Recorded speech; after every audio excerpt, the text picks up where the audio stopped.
So we're on the street in front of Rosen Sound in Burbank, California, and I think we're going to have the opportunity to go inside and go inside his vintage synths. And it's an opportunity for me to learn what's going on in those synths, because for all the years that I kind of know how to program synths, it's like that much knowledge that I don't have about what's happening inside the synths. Like, how do they make this sound? What do all these wires do? Circuit boards, all that kind of stuff. Like, I'm not the person to fix them. And Rob is the person that pretty much, you can get them from him, you can get them fixed, you can get them refurbished, and we're going to find out what the future has in store for all this. And hopefully he's going to open them up, maybe do a shootout, and really tell us something that we've really never heard before about synthesizers. So let's go in. I got my team here. Got Ben on sound, Dante, director, editor, and Will. He's got to turn the camera on himself, but he's behind the lens right now. So we're about to go in. I'm hoping that we could even compare maybe some reissues to the vintage ones, and maybe like do a shootout where some monsters can compete against other monsters, and we can have like a monster fight and see who wins. Like, what sounds bigger? What's the difference between like the, you know, the storied filters on Moogs and ARPs and that sort of thing? Just a lot of stuff that you hear about, and it's different when you finally get a chance to hear it, you know, to compare the actual sound of it. So we're approaching the door. Let's go in. Oh, wow. Anthony, what's up, man? How's it going? How are you, man? Have you guys We're good. No, we haven't. How are you? Hi, I'm P. Nice to meet you. P. Yeah, from Chromeo. Oh, wow, great to meet you. Nice to meet you. Yeah. How are you? I'm happy to meet you. Great, thanks. Hey, guys. We came here to hang out with Rosen Sound and Rob Rosen. Here's Rob Rosen. Little dog. Right in his front location where he fixes things and meets people like Pete, right? Yeah. How's it been for you? Good. Hi, Daisy. How are you? Great, this is my team. What's up, team? Dante Serious team. What's up, and guys? Ben and Will on camera. This is Daisy, Rob's wife, and Steffi, Hi. the first lady of synthesis, if you ask me. She is. She is. And Eli, Hey, guys. one of the second lady isn't. the second lady. Oh, That's a high, that's some high praise. Yeah. Yeah. So do you have a sec to show us your front space? My little front space. Yeah. We're rolling. Oh, always. Yeah. Nice. I love it. This is my space. This is my desk. You know, there's usually a synth here being fixed. I just helped my good friend P here with something. Yeah. And then now there's nothing. Similarly, there's usually something there being fixed, but I just have a tax bill and some OBX cards that I'm building for a OBX build out. And this is one of the custom things that we make where you can expand your OBX with original style voice cards. And I'm assembling them myself. Those are your Not cards. common. Yeah, that's something that we produce. That actually, Oberheim, when they released the OBX8, they actually used one of these to help them get the timbre of it correct. They bought one of those from us with our little controller board so they could hear it without being inside of an actual OBX.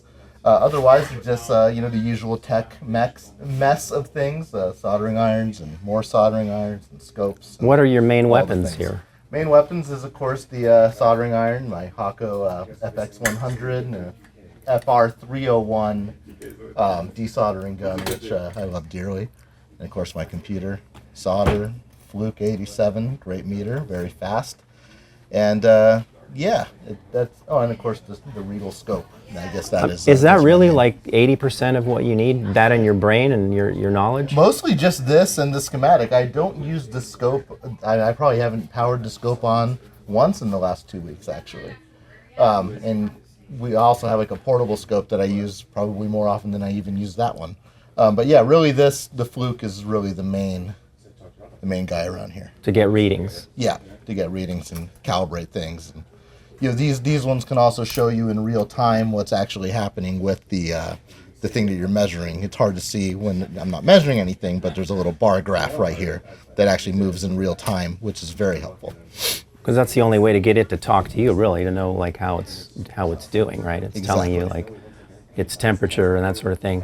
Yeah. I mean, so this is a good day then. You don't have a lot of stuff on your bench, It is a or good you day. haven't taken it down off the shelf. Yeah, not yet. Because we're basically in the biggest wonderland of vintage synths that I ever could have imagined. And if I could have imagined it, I didn't think it would happen.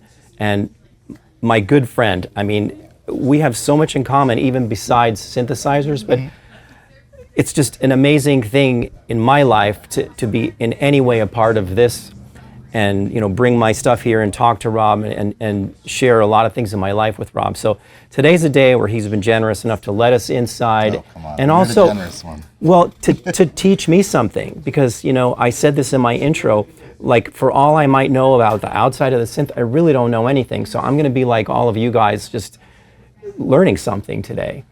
I mean, I will and take you inside. we're going to go inside. Was this a dream for you, like all along? When did you? I did have a dream when I was very young to have a music store that wasn't closed on weekends, which is really funny considering we are very much closed on weekends now. But obviously that idea morphed into many other things. And by the way, that dream was born out of just going around with my brother to the various stringed instruments shops that I would just be his entourage to whenever he needed something for his bass or something. And that's kind of where that idea came alive. But, you know, as things progressed and I started fixing gear, I was like, you know, this is a good thing that I could maybe turn into a real business one day. And then when I lost my job, I was like, okay, it's time to do it. And it's basically what I did instead of college. And did you see it, like that it would be what it is now? That's a good question. Yes and no. I don't think I knew that it would get to the scale that it's gotten to now. But I definitely had high aspirations for it to make a living. So what are all the things that you do here?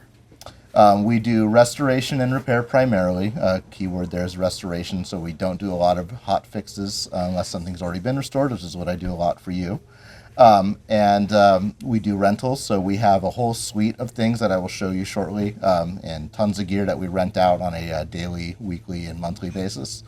And we also sell gear, of course. You know, people buy stuff from us. We source things for people, usually higher-end stuff, and we purvey those things, and that's what keeps the light on. So pretty much any need. Oh, and I should also say, as I alluded to earlier, we also make our own products. So this is, again, a copy of an OBX board. There are other circuits and things that I could show you that we've created to help in aiding restoration of vintage synth gear. Which comes about because one way or another, you're going to get people back on their feet, right? Exactly. If you can't find the board, then you end up... Make it.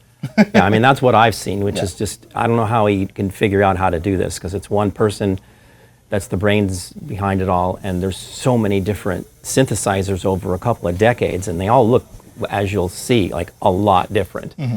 So why analog synthesizers? Why vintage synthesizers? Is there something so great about them, and do samplers count? Samplers is on a as-needed basis around here, so we will fix, for example, P-Thug does have an E2 here, and he's one of the few people we would fix an E2 for, An E2. And that's an emulator too. We just refer to it as the E2. Vintage is the best. It sounds the best in my experience and opinion. Before I got into vintage gear, I was really into, like, I guess, newer Korg workstations, the Triton, Chronos, things like that. And those things do sound great as well, but once you really get like a real analog synth, like a real old analog synth, the difference is pretty monumental. Not just in the differences from voice to voice, but just the way they work and the way the sound is not, you know, compressed or in any way by anything digital. But before it goes out the output, it's very raw, and that's what I love about it. And you can do so much with it, even with its limitations. It's almost has no limitations by having so many limitations. Yeah. So what do you see as the future for these vintage synths, and also for people that maybe can't get their hands on vintage synths? Is it going to all kind of come together in some way, or what? I can't really imagine what's going to happen. What I do you can't think? imagine the real democratization of vintage synths. There are definitely some vintage synths that are not as obscenely expensive as some other ones, which I'd be happy to say that sometimes they are a bit too expensive.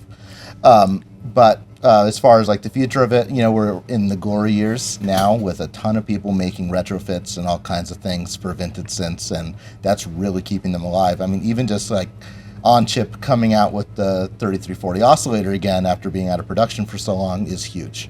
And that really showed like, okay, this is like a viable market, and it's invited more people who do similar things that we do to start their own businesses and start their own journey, some of whom I've been very proud and happy to help along their way. Okay. And yeah, I mean, it's the glory time for really smart people making really amazing products to retrofit into older stuff to keep them alive. So it's like the next generation of what the greats laid down for us, like Tom Oberheim and Bob Moog and Alan R. Perlman and Dave Smith, I mean, whoever I might be missing, right? Yeah. We got new guys coming into the picture.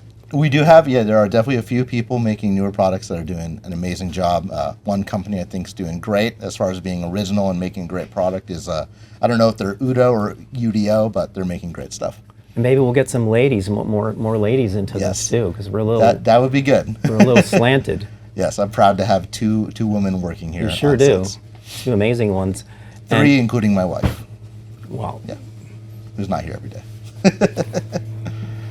Well, I really want to see what's going on inside, so should we do it?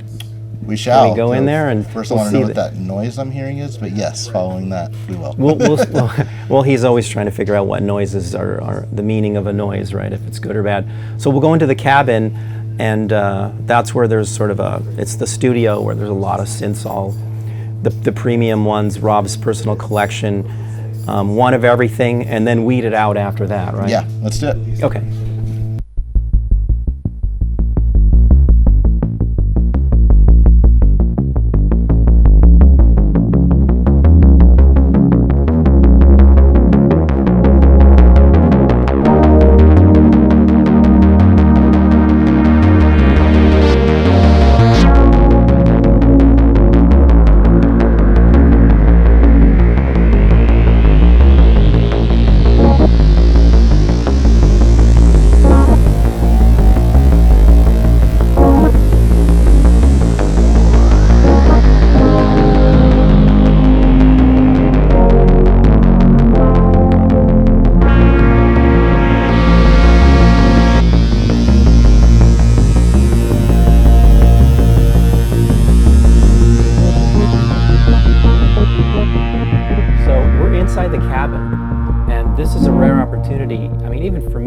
To be next to Rob. I'm going to be you guys, and we're going to see what's going on in here, and Rob will be able to tell us how these synths work, because I really don't know how they work from the inside out.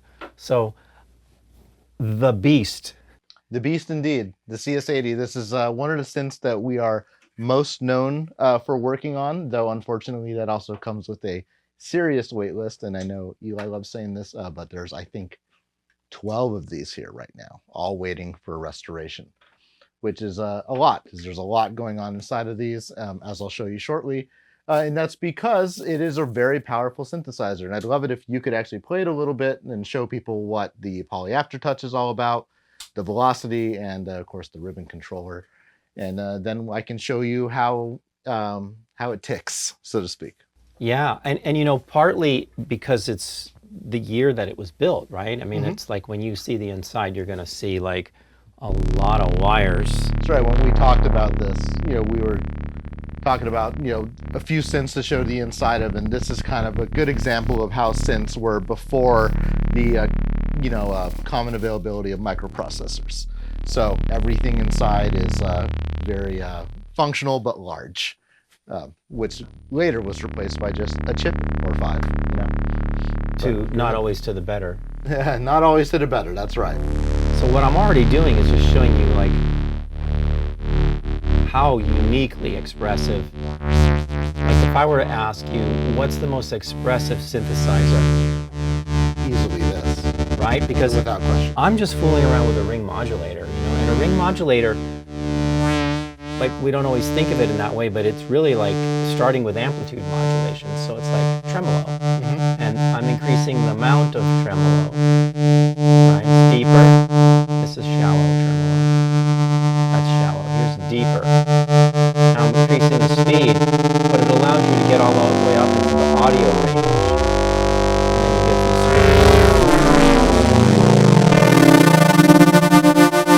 these ring modulated type tones.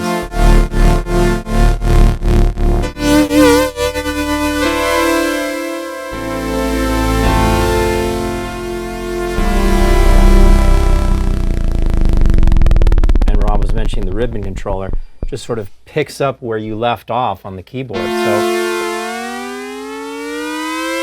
now if I release my finger, it'll go back. But if I do the reverse, it'll stay there. Wow. So there's all kinds of, you knew that. I actually, that part didn't click in my head right when you were doing it. I was like, wait, what's he going to do? Well, That makes sense, though. Okay, I was just mentioning this to Rob. I started out in 1977 performing with 6 of these, playing Beethoven symphonies, and the first piece was Beethoven's Eighth. How's your back? That's really the question, right?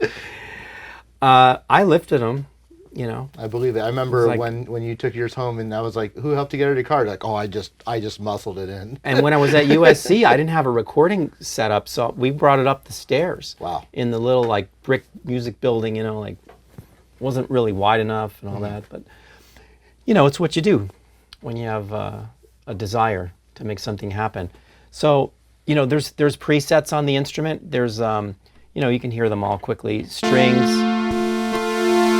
Rob's making it brighter because you also have override controls here, Well, basically. I'm putting it in the center position so that you're getting the intended brightness of the preset. Yeah, I had it like all the way muted. Which is actually better for the first set of strings. Yeah. The rest sounds a little honky. And you can add resonance to it. Hear that little wowie sound. And then there's brass, you know, the famous. Let's get it back to the center. And octaves. So you have 2 sets, a left and a right. So we can get, and these are kind of related to like a pipe organ. That's right. Right? So 16 foot means below, an octave below, and an 8 foot is sort of your standard tuning, I guess. So you have, this is just the one side, so A440, and then if I bring in the octave, let's go back to that. I'll bring in the octave. So now you have 2 octaves, and you have 2 sides, and then these tunings are related to octaves, fifths, and thirds, just like organs. Yeah. It goes all the way up.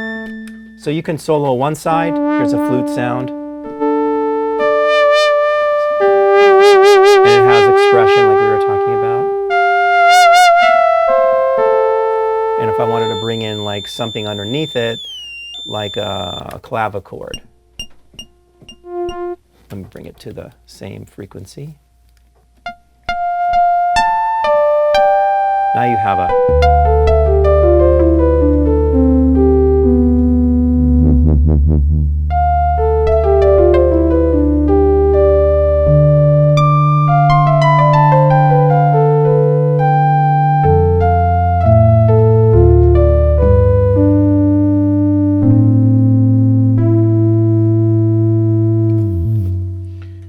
Some might be wondering what the usefulness is of having the really high footings on here. And actually a trick that our friend Steve Picaro showed me is that the organ presets are supposed to make use of that by having them like that. And then if you play it like an organ, you get that. brighter maybe.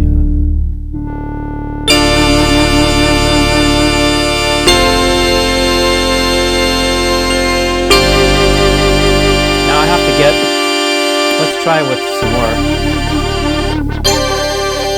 chorusing maybe? I guess so. So that's the best organ, huh?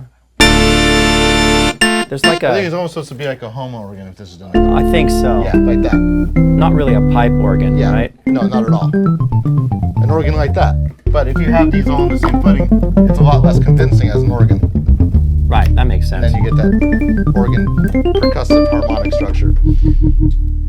With some other CS80 type effects. Yes. And then you can go up to the panel, and then you can kind of create your own sounds on the CS80. That's right. And it's funny because when you're in a preset, the first thing people reach for is the sliders, which will do nothing unless you're in the panel mode right there. Right. And actually, there's memories as well, which aren't really memories either because you have to program those over here. So if you like what you've made here, you have to make it again over there to With recall these it. little switchies, you know, and they are basically a recreation of what Yamaha did when they made organs in the early, I guess late 60s, early 70s. They allowed you to create presets with little switches like this. And it was an extension of their organ technology. The YC meant Yamaha combo organ. And then when they made synthesizers, what does CS stand for? I've heard two versions. It's either combo synthesizer or compact synthesizer. The latter being very funny.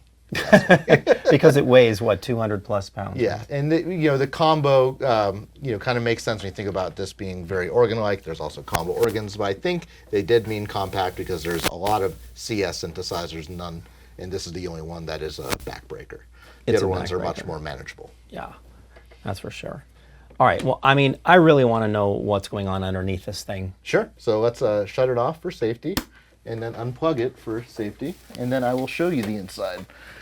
One thing I find very funny about old synthesizers is how easy they are to open compared to newer things, which may have as many as 75 screws just to get the bottom off. CS80 only requires 2 to 3, depending on the era.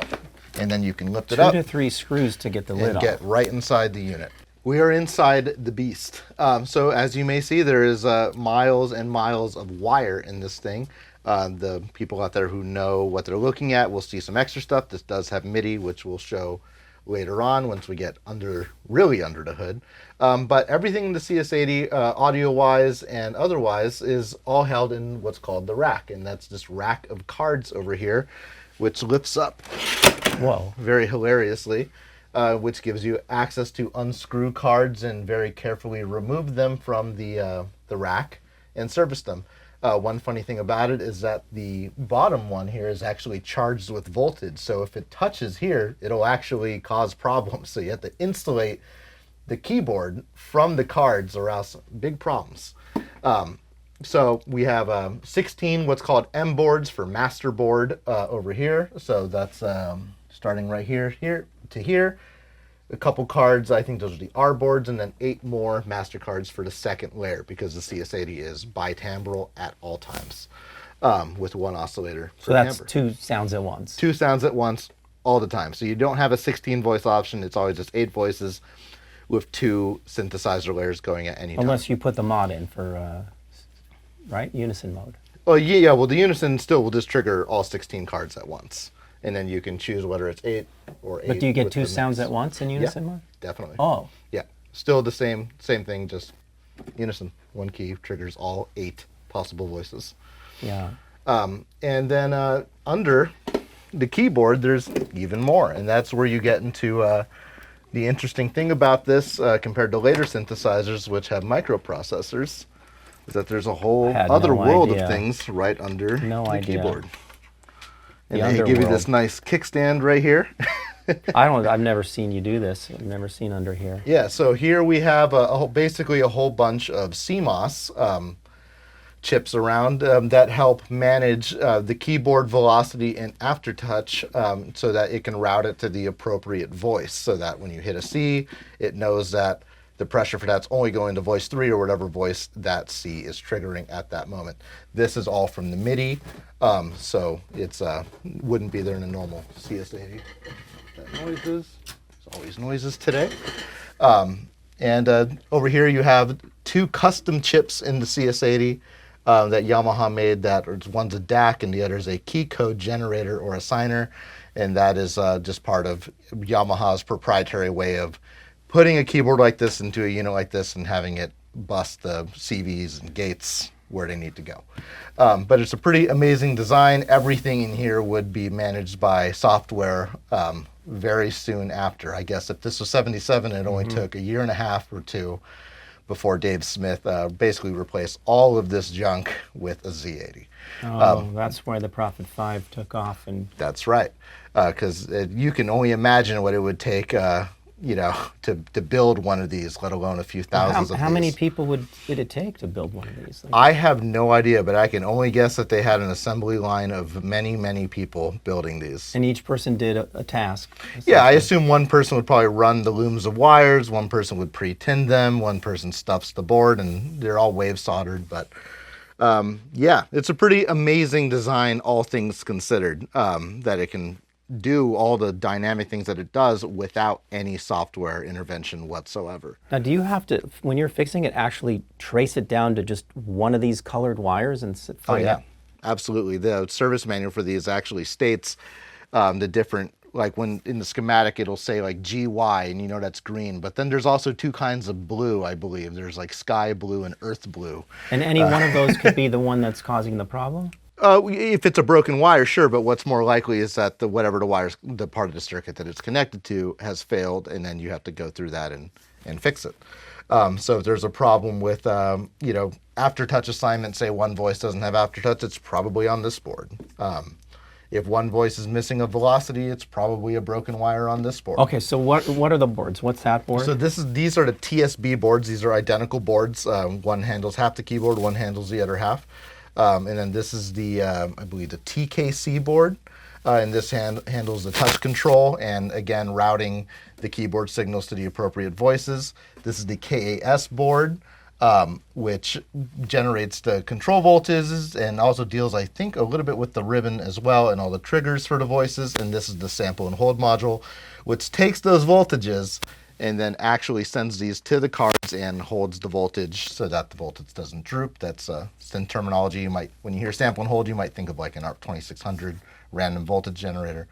And that's not what a true sample and hold is, which is taking a voltage that's inputted in for a short period of time and then holding it. And yeah, then you have your cage right here for the power and big old power supply over here. And there's a lot, you know, this is kind of the first area that we rebuild when we start on a CS80. This is area number one. But in the end, these boards they're sending out voltage, right? Isn't that what the bottom line is for a synthesizer? Yes, these are sending out zeros and ones, basically, depending on the key that you're pressing, and these are actually generating control voltages. Literal voltages. So there is like some kind of computer thing going on here. When you say zeros and ones, that's No, it's binary logic. That's analog then. Yeah. Well, yes, in that there's no code for it, but it is very much, you know, just binary, which I guess is still digital. It seems like it to me. But yeah. it's right in that period, I think, where we're just emerging from analog into like the digital age, and they were Exactly. using chips, I guess, as opposed to just like blowing air into tubes. You know? Exactly. Like how much smaller would an ARP sequencer be if it had a microprocessor, you know? But something like this, you know, it knows you're holding down this note and then you held down another one, and it knows what to do with that information to bust those things to the right voices. And it's very impressive. Very, very impressive. And I guess also kind of ahead of its time and kind of one of a kind as well. Not a lot does it like that. And all these things have to do with the sound of it, right? Even the instability of it is what we call warmth or something like that, right? Or, Yeah, down there would be more the dynamic abilities of it are all held down there. You know, that all interfaces with these key switches in the back, which depending on the timing between these two springs or two contacts back here will determine the velocity. And then if you look through here, you may be able to actually see the little black pads that are for each polyphonic aftertouch. There's a sensor Where's the under black each pad? key. You'd have to really get your head in there to look. But there is each key hits a small black pad. and then those you are all push buffed. into the pad? Yes. And then those are all coming out on wires, which you'll see. And what are right the here. pads getting? They send out numbers or something? Or Those are sending out analog voltages. analog voltage. Yeah, that is analog. So it's just the harder you push it, the more it screams out a voltage. That's right. That's exactly what it That's does. just hard for me to really Yeah. understand. It's a Yeah. pad, though. Yeah. How does the pad know that that it does voltage? Like, Conductive rubber, doped rubber. so it's something that they buy, like pads that when you put pressure on them, they release voltage. Is that it? No, so it's a circuit. So it'd be like a series of basically gold prongs, and then there's a piece of conductive, and there's two voltages on there, and then there's a doped pad on top, and then when you press that down, it's varying the resistance between those 2 points and then that is then, just an analog voltage, 0 to 5 volts, 0 to 7 volts. I think that's what it actually is. And then that all gets bussed into what's called a demultiplexer. And then that multiplexes that signal to the various places it needs to go. Just so many. It's like the complexity of the human body just walking. Like Yeah. if you had to think about everything, bend your knee, flex your ankle, land your heel, move your foot forward, but at the same time, keep your head up, move your arms, all of the things that go into proprioception, like the act of moving, that's kind of going on here. It's like a mini thing that's performing the sound. And then when you have to know all those things, how they convert into wires and boards. Yes, and that's kind of the thing about synth repair that makes it not so easy to get into, is really understanding how all that works, how it goes from pad to multiplexion. I don't know if that's even a word, but I assume it is. And getting that into all the places it needs to go, because velocity doesn't just need to go to the filter. It's got to go to the amp. It's got to go to the pitch bend. Right. It's got to go to all kinds of places that you want it to go in on 2 different layers. And in order to do that, they have all these other support boards here that can take those voltages and actually separate them from one voltage. So eventually the aftertouch and the velocity are one voltage. And what happens is that one of the boards just takes the first 3 milliseconds of the voltage. And this is all analog. There's no software. They do this with capacitors and transistors. And it knows just the first voltage, and that's the velocity. And then any voltage after that sends through a gate that's only open for a certain period of time for the aftertouch, or rather for the velocity. So they're all stays acting. open. They're all acting and acting upon each other, right? Responding to each other. And they're all heat sensitive. They're all heat sensitive, and they require calibration for every voice and every aftertouch right here. It's a ton to know. Are these all dedicated for a function, each one of these little That's right. vertical guys? That is right. So can you let's just see if go? I can take one out. So let's see which one might be interesting to take out. So these KBC boards, these first ones here. And then let me bend this up, see how hard it is to get out while we're on camera where nothing goes right.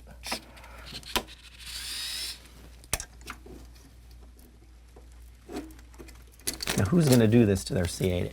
I don't think you would recommend anyone do this. Right. So, so this board, I'm not sure if this is for brilliance or volume, but essentially the CS80 and the 60 have keyboard tracking for the filter or the amplitude. And in order to have both and be separate, they have 2 of these boards. So this board and this next board are completely identical. And they have this DAC chip right here that respond to these sliders and make it so that you can make the keyboard respond differently on the bottom for just filter or just amplitude, either on the top or the bottom.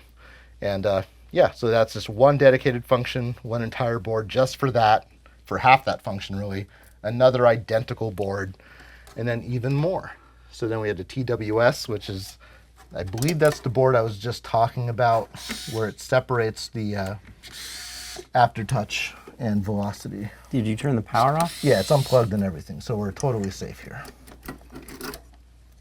Yeah, so this is the TWS. Looks totally different. Totally different. Yeah, so this is the board. They have a series of transistors, and again, when it receives a gate, it opens one voltage gate for just a few milliseconds, and then keeps another gate open after that for the aftertouch. Very complex, very hard to do that in an analog realm without any software or anything. It's pretty amazing. Actually, this is one of the main problems with this CS80 when I first got it, so this card's completely rebuilt with all these new caps and everything. But yeah, it's a pretty amazing thing. Lots going on. And I'll show you an M board while we're here. I mean, this board is an industrial park with warehouses here and then trees, and there's a little park here. Yeah, they're pretty beautiful. And then this one is an oil refinery with the tanks Yep. and smokestacks. And then here's your actual, here's where the actual magic happens here. Another completely different looking board. Completely different looking board. So here you have the ranked oscillator. So this is when you change the oscillator chip in most CS80s, they need to have that exact number or one very close to it. So this one's rank 41. So if I have a dead oscillator, I better find one that's pretty close to that, or else it'll drift out of tune differently than the other voices. You have the wave shaper chip here, which converts the saw wave to all the different waveforms it has, including the sine wave. Then you have 2 filter chips. So one's for high pass, one's for low pass in series. Then 2 envelope generators here. Then all your calibrations here, all your VCAs here, and even more calibration here for the filter and the envelopes. Very complex. This has like these purple guys on it that I don't see on the other ones. Yeah.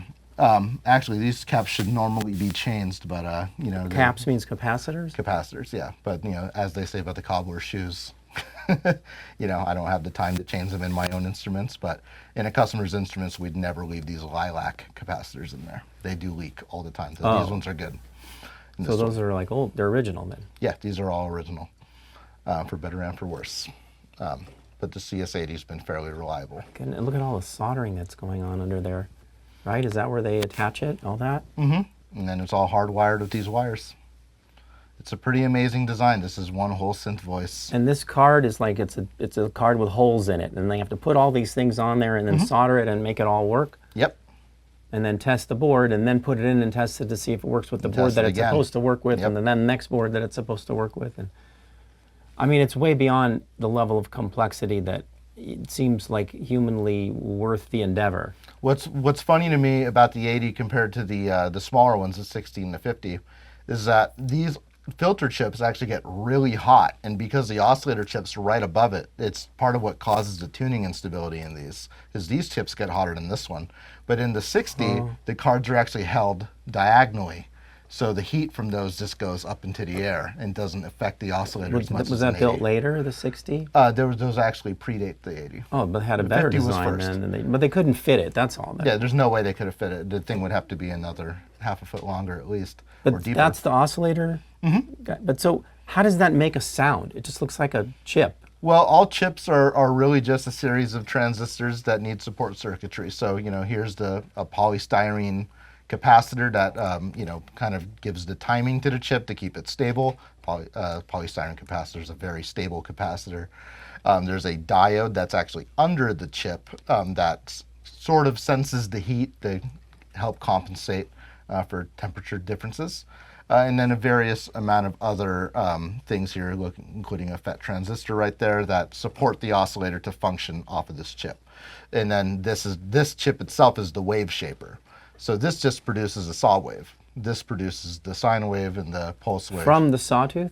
So the Exactly. sawtooth has every frequency that's going to be needed for the other waveforms? Yeah, it's the core of the oscillator. And actually most discrete oscillators and most discrete synthesizers are saw cores. Oh. So they start with a saw wave and then it goes to, and then they Because that's wave all shape. the frequencies in the overtone series decaying linearly.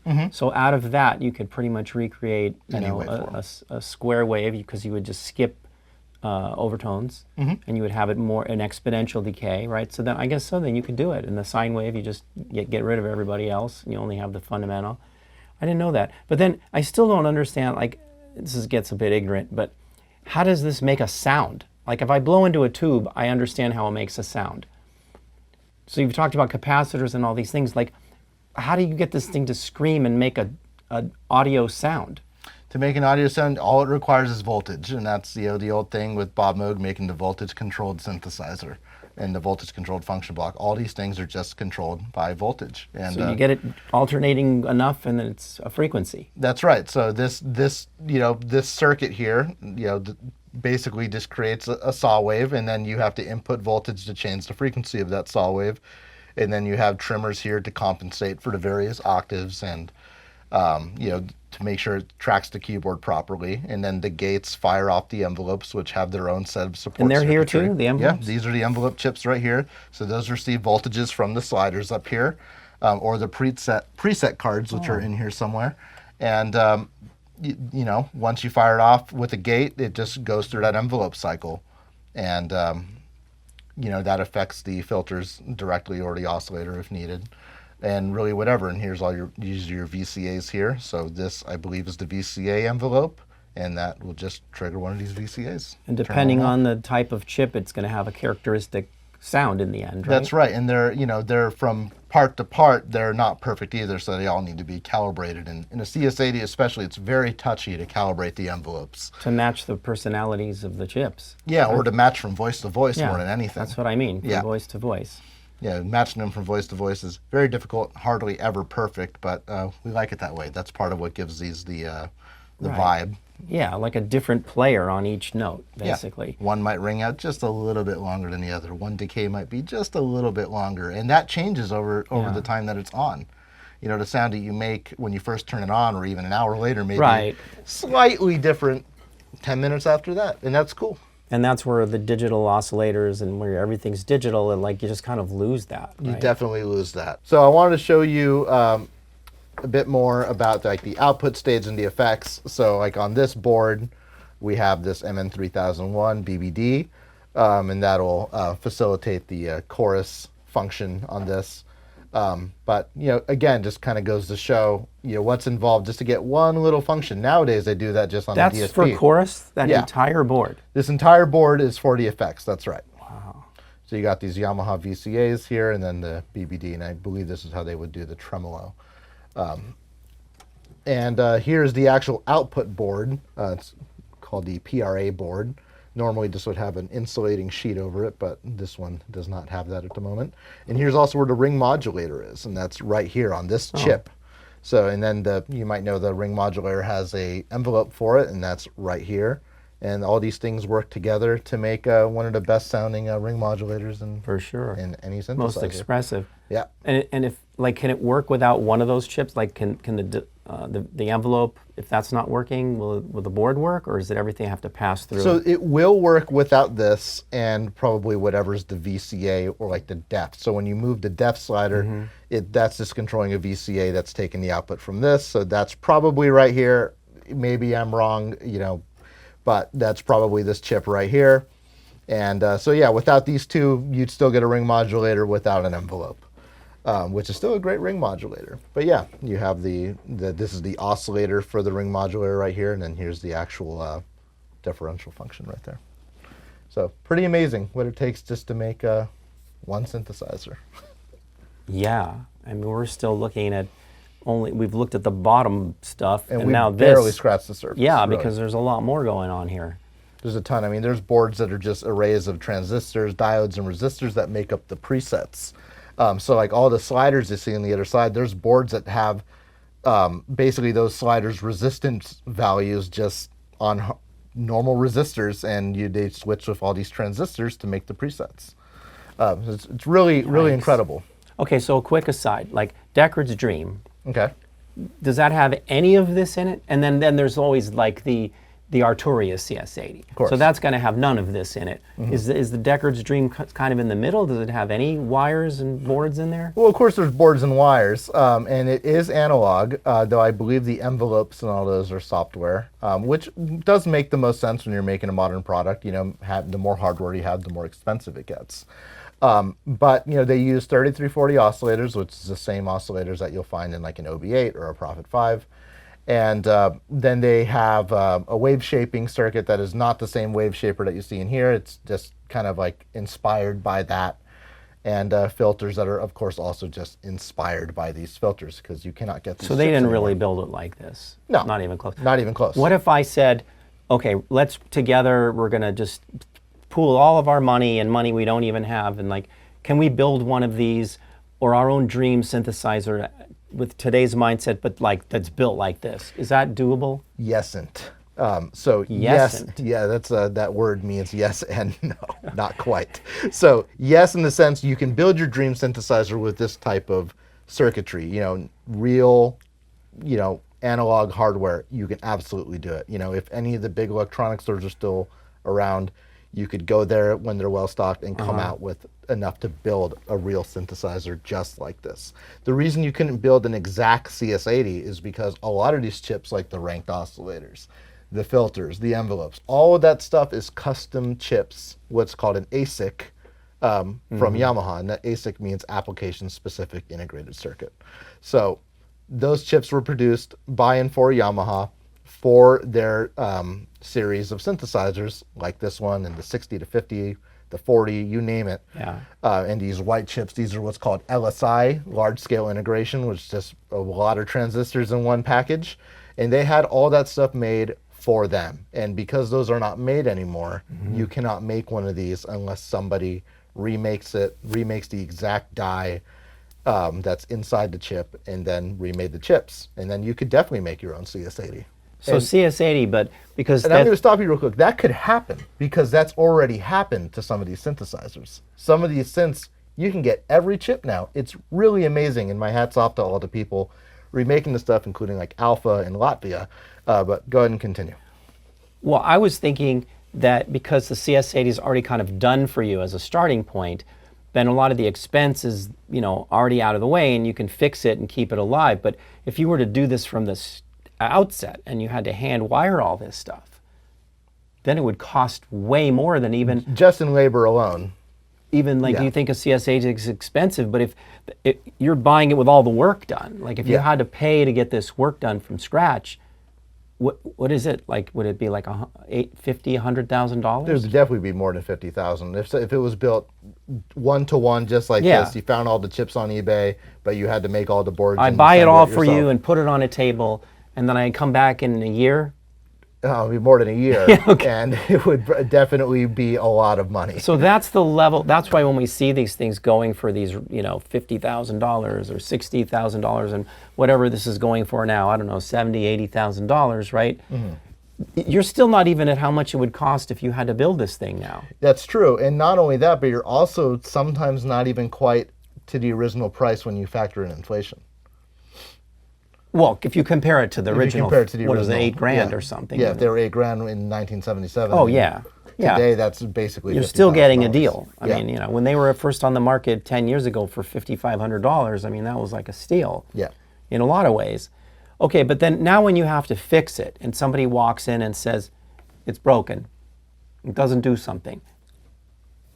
I mean, how do you know where to look? What do you... So, us as specialists in what we do, we basically take what the customer says about the problems with it, and it goes in right here and goes right out here because I know what it's supposed to sound like. I know what it's supposed to do. So you run it through the full I go test. through my own process. We always start with the power supply. Is the power supply dead?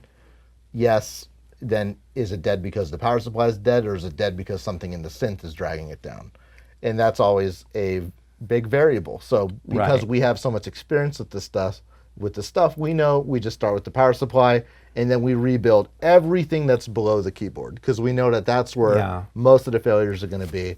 And then if it turns on after that, and then it's making sound and it's more or less working, then we can call the customer and say, okay, what was your complaint before it just stopped working completely? I can easily understand that if you just fixed the acute thing that they were saying is the problem, there could be so many underlying problems, and then it's just going to come back. Yeah. So you have to go from a holistic, if you were a doctor, you don't just bandage up something that there's like an infection underneath. That's right. Yeah, that's actually a perfect example because we would call that Band-Aid fixes if we were to do it the other way. It's like, okay, you have one voice is out of tune, let's tune one voice. It doesn't work that way. There could be so much festering underneath with something. So and why is the voice out of tune? Unless someone went in there and turned the trimmer, the voice shouldn't be that far out.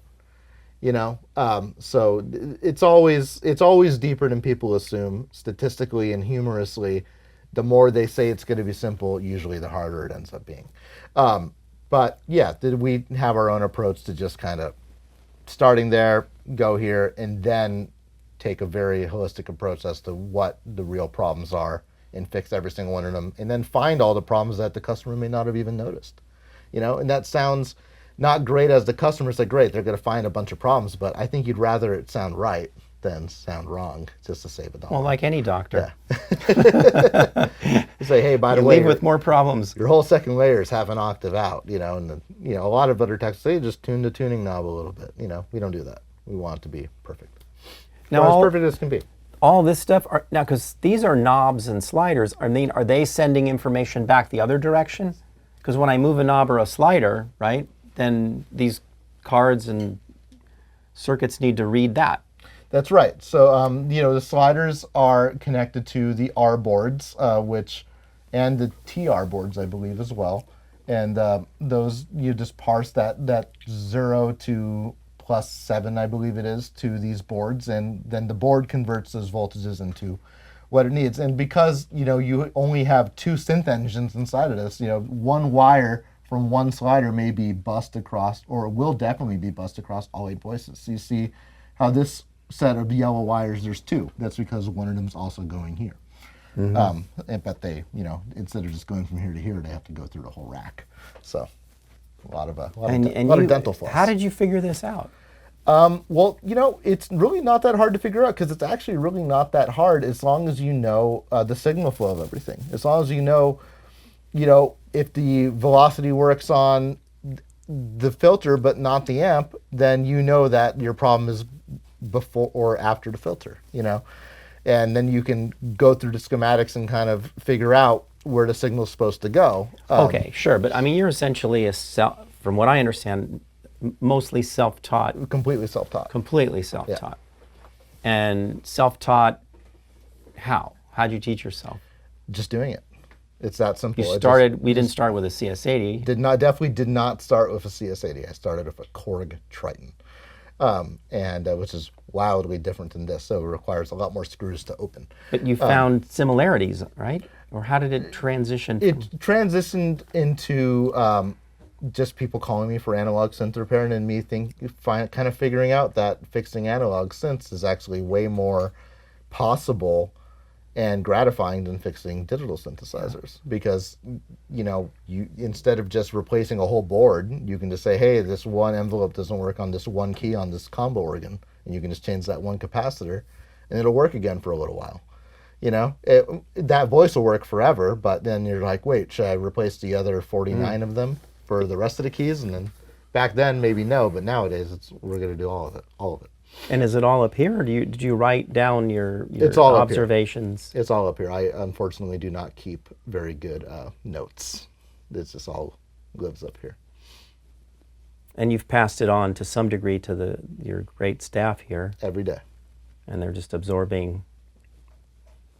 Yes, and that's part of the challenge is them absorbing it, keeping it, and being able to use that knowledge to figure out other issues. And that's really the sign of a great tech, is whether they can take the anecdote that you've given them about why the problem may be happening, and then have them run with that.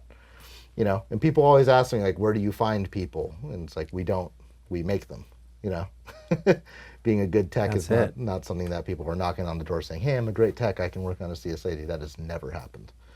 People come here and then they work up from the Junos to this, hopefully one day.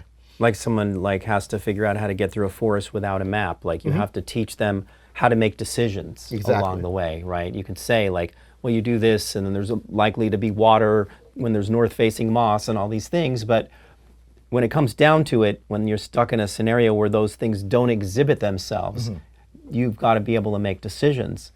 That's right. Otherwise, you'd be looking at this thing and nothing's happening for weeks. But you also need to be able to know when to take a step back and know when you need to really think about what the right decision is, because you are working on priceless things. Yeah.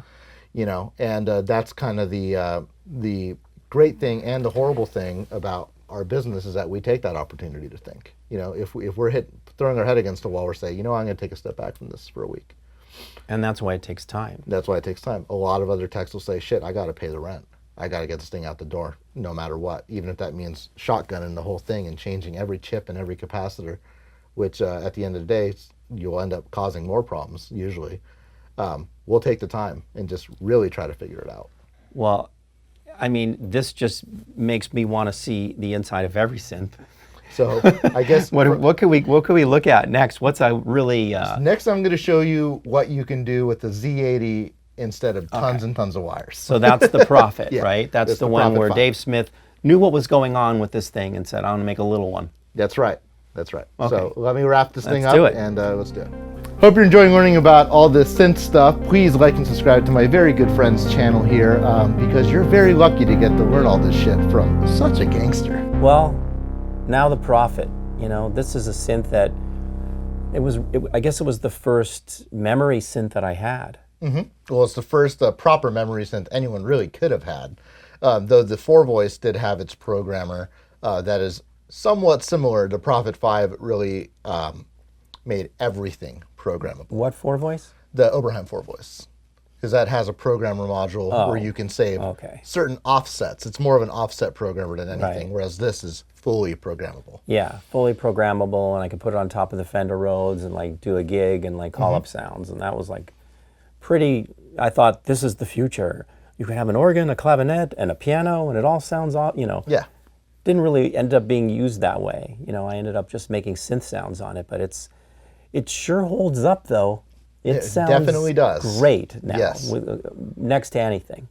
Absolutely. It's extremely relevant even today, actually, especially today. This is a very special Prophet 5. This is the 14th Prophet 5 ever made. It's a Rev 1. I had Dave Smith sign it at Synthplex 2019, and I'm very honored that he did so, and honored that I got to know him a little bit before he unfortunately passed. I actually got to help him repair his own Rev 3 Prophet 5 when they were preparing for the reissue, which was extremely awkward to answer questions about repairing something to the person who quite literally created it. Extremely awkward, but great guy. So this is Says a lot though. It does, I think. Thank you. But this is again a Rev 1 Prophet 5, so it looks a little bit different than the later ones, and I wanted to bust out the Rev 1 so I could really show not just the next stage in synthesis and how that looks inside, but the earliest of that stage, quite literally. This would have been made by Dave Smith in his garage. And it looks a little different. Like this knob isn't on the later one, and that knob, and the power switch is in a different spot. The power switch is up here, the tune knob, or sorry, the volume's up here instead of over here, like on the later ones. And yeah, you have the preset switches. Though with the firmware that's in this, it bypasses all that, so you can actually twist the knob and it changes. Back then, you had to press the preset button in order to actually edit certain sections of the synthesizer. Like on an OBX. Or, exactly, just like on an OBX, but they kind of ripped that off from this, of course. Again, why we busted this out, because everything after this is kind of based on this. This kind of started it all. Even like the Oberheim OBX, OBXA, and OB8? The parts that are in this could easily go into an OB8 or an OBX or really anything. So would you say Dave Smith really was like a seminal like innovation? Without question. Without question. Yeah, he took the idea of a microcontroller based and fully programmable instrument that no one else was doing, and he did it. Amazing. All that stuff that was in a CS80, all those wires and little cities. Yes, of course this has no dynamics. It's just note on or off. There's no aftertouch. There's no velocity.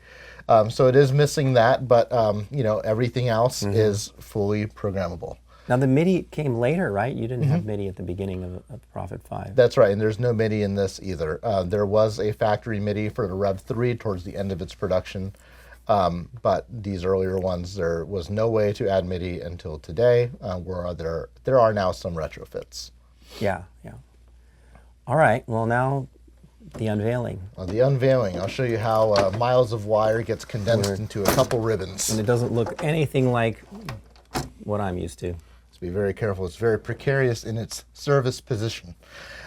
So starting over here, you have your Z80, which is nicely tucked under this board. That has to do with auto-tune, because these synths actually fully calibrate themselves. Well, not fully, just the oscillators. You hit the tune button over here. Oh, sorry, that's on a Rev 2. On a Rev 1, you have to press 1 and 8 at the same time to make it tune itself, and it'll automatically calibrate the oscillators and bring it as close to in tune as possible, because these are never in tune.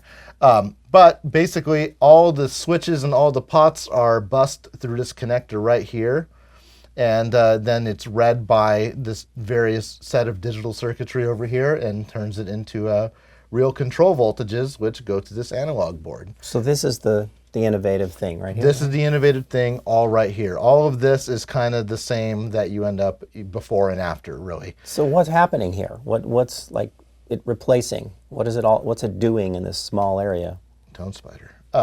What it's doing is, it's providing a firmware to the controls, really. So it's scanning the keyboard for key presses, and it's turning those key presses into voice assignments and control voltages where necessary. So of course for the oscillator there's a control voltage. It might send a control voltage to the filter, gates for the envelopes and all that kind of stuff. But in this section specifically, it's storing the actual parameters. So in these this over here is the RAM section, and it's battery backed. There's the battery right here.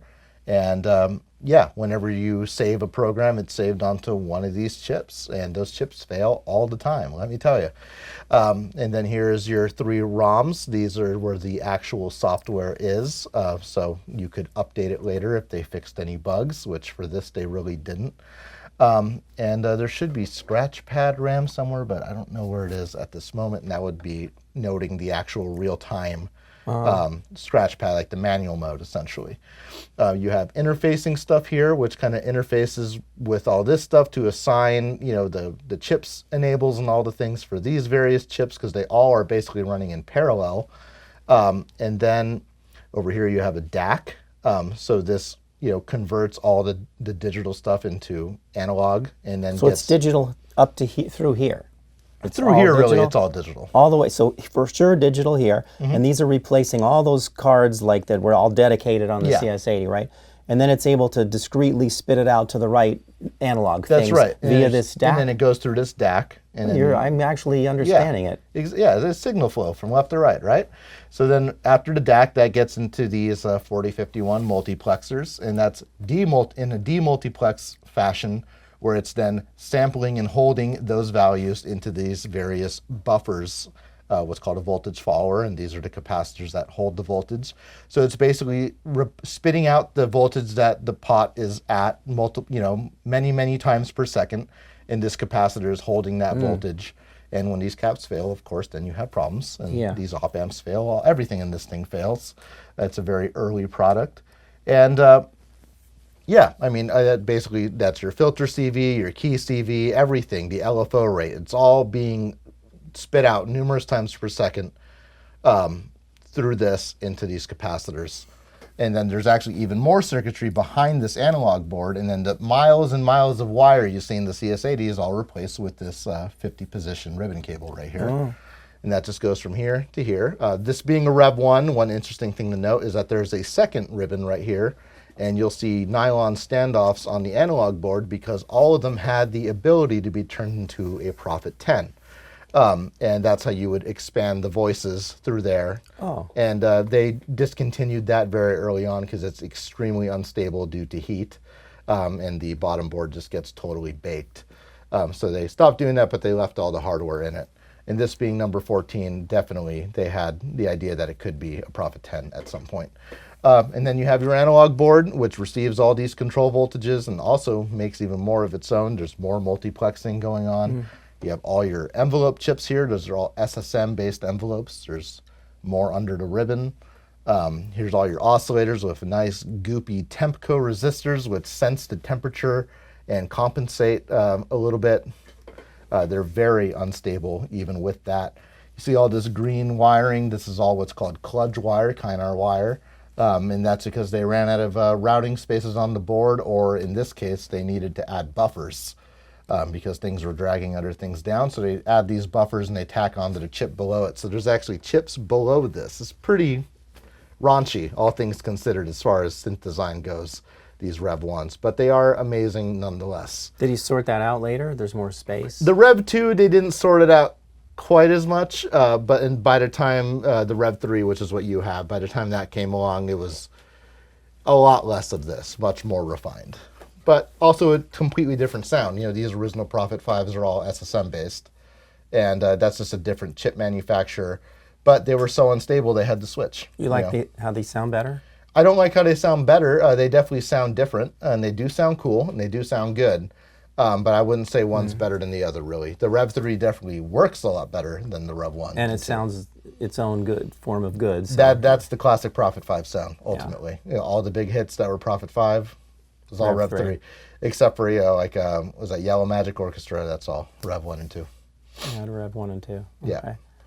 And so most of the stuff, so you have the Z80, is that what? The Z80 microprocessor. And then it gets converted around here into analog, and then you have oscillators and filters and VCAs. Oscillators and filters and VCAs are all over here. These are all just the control voltages for all of them. For them. Yeah. Okay, so it turns into the analog land here. That's right.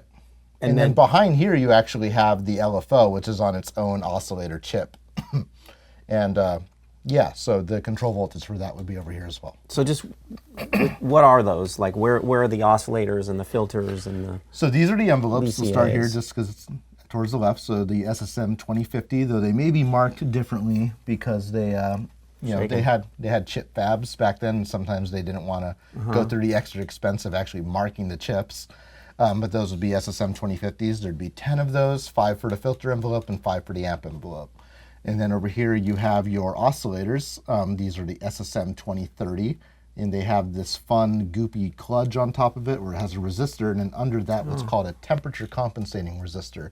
And those are glued to the top of the chip, which is something you have to account for when you're changing them, makes it all the more complicated. Towards the right, you then have your various VCAs that feed, for example, the oscillator level into their respective filters. The filters are the SSM 2040. And it's a very revered filter, very nice filter in this thing, very hot resonance. And then after that you have your VCA, which I believe is based on the SSM 2020. So what's the Curtis chip that I always hear about? What's The that? Curtis chip is what you'd find in the Rev 3 Prophet 5. Oh, so I won't see that here. You will not see that here, though. We could open another one if you like. That's but okay. So that's what makes it sound a little different. Right? Yes. One of the things. Much different. Much different. The Curtis these chip. do sound much different. Besides looking about the same, they are completely different inside. And is Oberheim, does Oberheim use anything Curtis? The OBX used Curtis envelopes, and then the rest of them used Curtis filters, oscillators, and envelopes. They did. Okay. Yeah, and there's nothing wrong with Curtis chips. You know, there's a lot of internet lore as to whether they're worse than SSM for some reason, but they're fine. They Yeah. sound great. It's a classic sound. Okay. And then these wires here are like related to the keyboard, you know, depressions. So they send I guess it's touching. The touching was called a bus bar, so I can those are what's see called that. J wires. This is the J wire, right? Yeah, and And that it touches touches this the- bus bar. That's right, and these are all what's in what's called a matrix. So, so all of these, you know, the first keys connected through a series of diodes to a key 8 keys later, and then then these all have a common bus, 1 per 8 keys, and I think the last one has its own, and then that converts into basically 16 different connections right here, and that gets bused into the panel board actually, which has a chip that just scans the keyboard for key presses and various combinations. And that prevented them from needing 61 different, or I guess actually 122 different switches, connections, and cables for the thing to read. This just makes it happen in a scanning fashion. So you could theoretically go too fast for it to actually recognize your key press. Play too fast. But you'd have to be playing very, very fast. But if I play 6 notes, it knows because it's only 5 notes. Software knows. The software knows that there's Software there's knows. no more possible notes. So these wires will send out info from all the notes that I play, and then the software will say, no, you were last, so you get. Oh, it goes so much deeper than that. I mean, it'll say, okay, you hit middle C, and I need to send that to voice number 1. And also because I can auto-tune myself, if you're sending the middle C to voice 4, we need to add 0.014 volts onto that so that it's in tune. It'll fix it. Yeah, it'll fix it. It knows that when you hit the key, it goes through a whole table of that And internally. That's all held there. That's Yeah. where it's telling So yeah, things. so it'll store the offsets that it reads in RAM, or that it created really in RAM. So it'll know, okay, if you're over here and you press that key Right. and it's going to this specific voice, then we need to add or subtract this much voltage for it to be in So tune. it's so innovative because it's Extremely It's innovative. doing so many things. Because that's one thing that you did not see in the CS80 is its ability to tune itself. Yeah. You know, once it's out of tune, you have to have someone calibrate it. Kind of fixing it. I Yeah. mean, not only is it doing memory and telling everything what to do and controlling the voltage probably a lot more accurately. Like from voice to voice, you have less anomalies, right? That's right. Like with the CS80. There are still some, especially in these earlier ones, there's even more. But like in the Rev 3, you know, the tuning's rock solid. It's amazing. Sure. In these, it's a little looser, but it's still But good. less than the CS80, Much obviously. less, yeah. And then you still have the character, and then it's going to be doing like things like that, like tuning itself and getting. Well, I don't know. That's just. How does he come up with this? Was it a chip that was used for something else at that time? You know, Home computers, really. that's what it was. And he was able to just figure out a way to like have it be the brain center to like distribute voltages correctly to these guys, and then these guys send those voltages to the same kind of chips as a CS80. That's analog, like analog chips. oscillators, VCFs, VCAs, envelope generators. And, well, I think I got a little bit of knowledge. I mean, I would never have known this. You know, who's going to open this stuff up? But I think, like, what can it do for me? I think besides having an appreciation more, you know, about how the synth is made, it makes me think a little bit differently when I make a sound. And it seems like it's like a little bit intangible, but I like knowing that. You know, I think that it might make me explore things more from like a voltage point of view and not just, you know, because you could think like, oh, this is a bright knob, and then you just think like treble bass, you know? But if you think of it in terms of this, it's just like having more than one way to look at sculpting a sound, you know? It'd be like if you're Michelangelo, you could use a hammer and a chisel, and that's one way to do it, but you could also sort of brush things off, you know? So it just affects the way you create, so. I'll tell you one thing, it definitely affects the way I play synthesizers because I know how they work inside. It's like, when I'm on my memory mode, especially because it's so haphazard with this kind of stuff, it's like, I'm going to press this button and it's going to make every oscillator 3 low frequency, but is it going to this time? Right. You know, because I know how many different 4016 switches it's switching, you know? Right. And it kind of makes it less fun and more fun at the same time. But I mean, it is amazing. My favorite thing is that they can send that series of voltages to these 3 different chips, and that can, in, you know, the speed of light, basically spit that out to these various places, basically without skipping a beat. Yeah. It's pretty amazing. Because you got this analog stuff that was from the previous, you know, era, and then these guys are like talk to it, and via like the later era, which is the computer, but it's like it's in reverse. Because it's not like the computer's at the end, right? It goes to the computer, to the translator guys, to you have to think about it as more of a loop. It's a full circuit. Because it comes back around. Because it comes back because it's also listening to itself to correct right, itself. to do that's crazy. Yeah, I guess so. So it's really alive in that way. It really is. And these especially, these definitely, you breathe on these and you'll know how alive they are. I mean, maybe artificial intelligence gets introduced into this, and then it become even, you know, more of a loop where it just kind of is almost like a primitive AI, you know? Right. It can predict primitive what needs to happen. Do you think that the future of synthesizers, like having AI into something like this, would? I think that's actually the problem. I think that the problem with a lot of modern stuff, even when they code it to try to behave more like this, is that you really want the filters to be slightly imperfect, you know, and when you press the calibrate on a newer Prophet 5 or a Prophet 6 or something, it's tuning every range of notes on every filter to be perfect.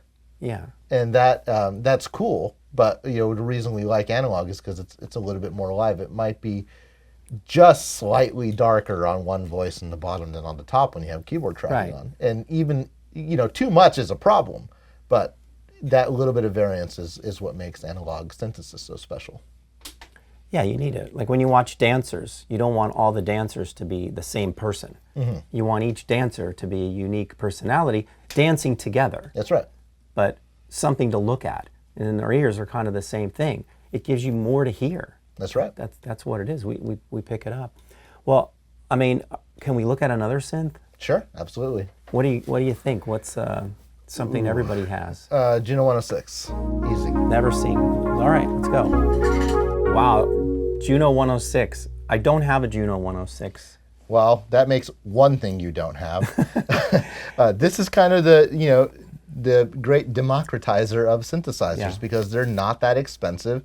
They sound amazing and they do a lot. And you can really learn synthesis really well on one of these because it's very straightforward. There's no menu diving and it just always sounds pretty good. The drawback is that and it's not necessarily a drawback, it's just a different technology, is that the oscillators are digital. Yeah. It's a digitally controlled oscillator, which is actually still analog in some ways. But all 6 voices share a common clock and they're all perfectly in phase with one another.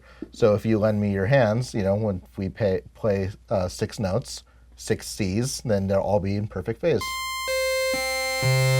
hit that bottom C. Whereas on, a Prophet 5, there would be a little bit of beating and niceness there, but because that phase lock loop, that's how it is. So Yeah. And then the modulation path on it is it's built in then. yeah, Is that right? So you have a LFO, which can control the frequency, the filter, and the pulse width, which sounds great. You can delay the LFO. You got a sub oscillator, which is again perfectly in phase with the root. Oh, so we get a couple Is it the same oscillator or is it actually another oscillator? It's just a basic sub oscillator circuit. Like octave divider? type Yeah, thing? exactly. It's just a divider. And then you have how good is the high pass? It's cool. It's global, so it's not like voltage controllable or sweepable. But it's also stepped. Oh, okay. And actually, 0 is technically a boost. It's actually boosting the bass rather than actually high passing it. The VCF is the same as most of the Roland stuff from that era. The IR3109 filter, which same thing that's in the Jupiter 8, the Juno 60 and the 6, and many other products. You have one envelope generator for the VCA and the VCF. Somewhat of a drawback, but it keeps things simple and easy. It's simple, and then you get the signature chorus on the end of it. Of course, yeah. So if we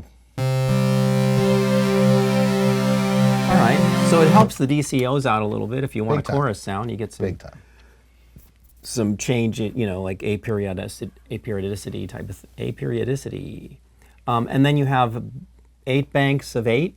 That's right. Wow, I'm totally gonna forget how many presets that adds up to. 64. 64. But you get that twice because you got Group B as well, which then you get an entire other set. Like that's they're all 128. Yeah. Like the drum machines, right? They do that. You get it Exactly. again. Yeah, and you'll get polyphonic key assignment modes. You get portamento, which you don't get on the earlier ones. Okay. And the Bender is digital, which is actually nice because it goes a perfect octave up and down, whereas on the earlier ones, the 60 and the Jupiter 8, you kind of never know where it's going to go. So these are a little more affordable, right? They're still not cheap. Nowadays, they're not. I mean, they were trading for over $3,000 at some point. Now they're kind of resting around 25, which I think is pretty fair. But that's within reach, I would say, for most people who want a serious piece of gear. And this is a serious piece of gear. Absolutely. This is actually my favorite Juno. People always ask me what my favorite one is. This is my favorite. Okay, so there's the Juno 6 and the Juno 60. That's right. What's the order and why? Are they... The 6 came first, and it was kind of like, just the Jupiter 8 Mini, kind of. It was 6 voices. Oh. And then the Korg Polysticks came out, and then they're like, well, this has patch memory. Now we have to add that to the Juno. So then they made the Juno 60, which uses the exact same analog board, except it has a different control board to do patch management. And they actually handle the patch management only up on those boards, which is kind of interesting. No MIDI on those, and then they came out the 106, which is like a refined version of that, and with MIDI built in and everything. And it's a great synthesizer. So this is the one you like. This is the refined version of the Juno series. Yeah, personally. Before they brought. And what about like the reissues? I don't know if they've really done a proper analog reissue I think the of little these guys, don't they?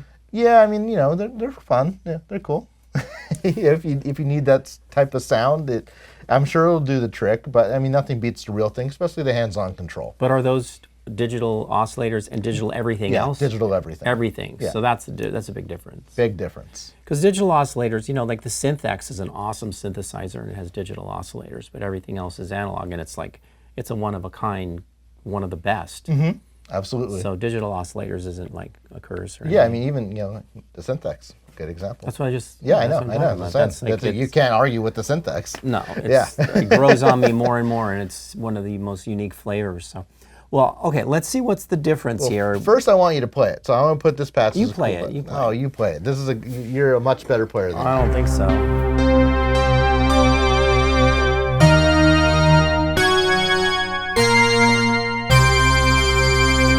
Now, are they active right away? Yeah. Oh. And I can drop it down. Oh, it goes really low.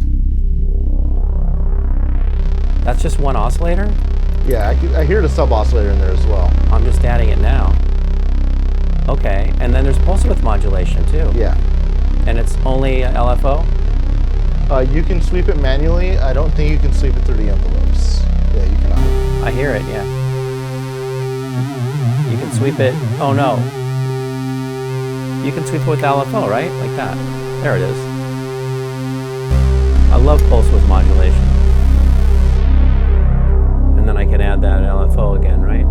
Or did I already do that? Oh wow. That's with the sub. And everything's fully polyphonic, right?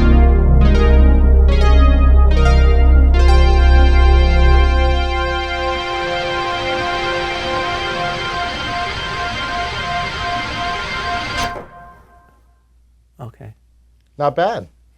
Yeah, it looks like you could do a lot. You Or let's, I definitely want can. to see the inside. Okay, well, let's show you. So I'm going to turn it off. Go to my cord. This is a very easy synth to work on, all things considered. So Easy. Basically, from right to left we'll go. So you got the power supply over here where you don't want to stick your fingers, especially if your fingers are wet.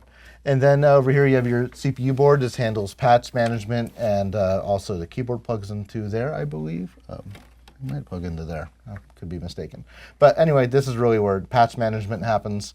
And then this is your analog board, where it takes the key assignments here. These are actually the digital oscillators right here on these two timer chips. And then those get wave shaped into the saw wave. So this one, unlike we said earlier, these ones do start off as a square wave and then get wave shaped into saw waves on these little black epoxied modules right here. Now the Juno 106 is most famous in the tech world for all having the exact same problem, which is that the voice chips die. That's the 817A chips, and there's a myriad of clones out on the market, and we make our own, which we feel is the most authentic, and that is this guy. So this has the filter and a VCA on it, and you know, it sounds exactly like the original. It uses an original type 3109 chip, and yeah, there is a perfect clone, but there are other clones on the market, but we like ours the best. And again, all of these have the same problem, and they all need their chips changed. So that's why you see so many of them in these in this shop. We actually have one person who just works here full time working on these. So by necessity, you came up with this. By necessity, yeah. Right. I mean, we were spending thousands of dollars a month on getting other people's clones, and I was like, I can make a better one. So, you know, now we just make them. My wife puts these together. Yeah, but you got six voices there, and you got your bender board, and then over here you have your BBDs for the chorus, and the timers for the BBDs, and of course the output circuitry. Yeah, Bucket Brigade. I don't remember what D stands for, but the Bucket Brigade chips are there, and yeah, I mean that's really all there is to it with these. They're really simply laid out. But, you know, kind of going back to what we were talking about with the Prophet 5, not much has changed because you still have the computer, which takes all this data, which is all here. You know, it's the same thing as like a Z80, but more complicated and has the ROM inside of it. But then you're still spitting out to the same type of 4051 chips into the same sample and hold stuff that feeds control voltages to these analog modules. So it really isn't that much different, you know. But what's over here? This is patch management. Oh, so that's, you said that first. Yeah. So we have power supply, patch management. Key assignments. Yeah, this is like the brains, yeah. right? And it's These are kind of both a brain. They're very much in touch with each other. And it turns the voltage, and then this is all the sound generating stuff, just all here? Yeah, so you have your oscillating wave shapers here, oscillator wave shaping. So again, starts as a square wave here, turns into a saw wave and the sub oscillator here. And then your filter and VCA are on these chips. A lot simpler. Yeah. And then these guys are just the controls, right? Yeah. It's the board underneath the controls, and then it sends the info. And does it do the same thing where it's kind of like a loop where it tunes things and fixes things? It doesn't need to tune itself because it's all the PLL. So. But it doesn't have to calibrate the filter or anything. You do have to calibrate the filters themselves. It doesn't do it for you. So you have all these trimmer But that's what I meant. here. There's no like automate, like whatever, intelligence where it's it's not like the Prophet. There is none. That's right. But the way it buses the controls to the computer and everything is all very similar to the Prophet, if not almost identical. Which again kind of goes to show just how innovative the Prophet was for everybody. Because how much later is this? This is 1980. Oh man, it's not like an idiot. I think it's 84. Oh, it's not that much later. Was a Prophet 80? Well, the first Prophets are 79. Okay, but like the okay, so 79, it's still only 4 years later. Yeah. But then you have a company like Roland who's going to, mass produce the things in a way different way. Because Yeah. they're just a mega company compared to the size of course. Sequential. What would make a particular synth a doorstop where it's just not really of any use?